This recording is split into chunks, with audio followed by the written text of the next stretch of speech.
Godina Harargee lixaa magaalaa Cirootti daldalli seeraan alaa birrii miiliyoona 10 fi 900 ta'u eeruu hawaasni poolisiif kenneen qabame. Gabaasa Araarsoo Muhammadiif Muhammad Kadir.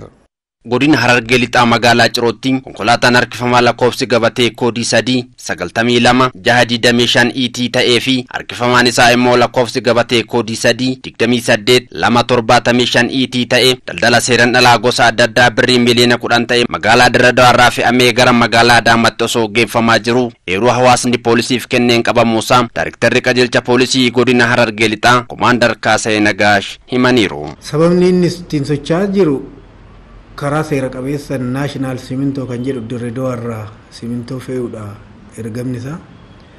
Haa ta'uti garuu ergama san iddu galeessa godhateet kontirbaandii seeraan alaa Dirree Dawaarraa yeroo geejjibsiisu odeeffannoon nu qaqqabee ganamarraa guyyaa irraa sa'aatii 2:00 irratti to'annaa jala oolchine. Bifti kontirbaandichaa shiisha fi sigaaraa iddu galeessa godhatee kaffeedha. Baay'ina isaatis iddu galeessa godhannee yoo ilaallu gara kaartoona 560. Shiishaa adda baasnee yoo ilaallu kaartoona 90. Sigaaraan ayinataan ta'ee waliigala garuu yoo ida'amu 560 yoo ta'u, Horsan kan jedhamu sigaaraan ayinanni 252.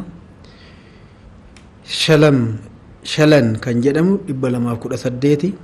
Waliigala 560 akka godina keenyatti eeroo argameen to'annaa jala oolchine toora miiliyoona 10tti siqa jennee tilmaamne irra guddaa. Hawaasni dhimmoota nageenyaa fi filannoo marsaa jaffaa rakkoo nageenyaa tokko malee akka gaggeeffamuuf qaamolee nageenyaa cinaas dhaabbachuu qabu jedhu Komaandar Kaasee Nagaash. Hawaasni godina Harargee lixaa hojii alseerummaa yookaan daldala seeraan alaa duwwaa sodoon ta'in hojii farreen nageenyaatti irrattis deeggarsa bal'aadha.